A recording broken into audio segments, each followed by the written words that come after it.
Well, welcome back to the Daily Grind, everyone. So, this is why I love these little cup, waterers. Really simple. These get dirty quite often, and if you just squirt them like that, now they're clean.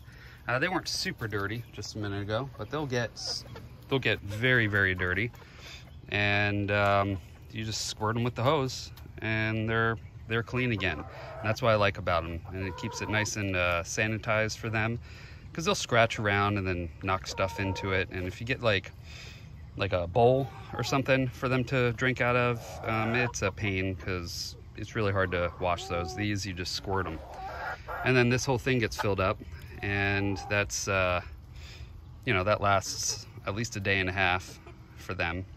5 gallons, maybe 2 days. You can see they're coming in drinking, so that's good. But anyway, that's all I just want to show you today. I will see you guys on the next video. Now you guys try to escape the daily grind.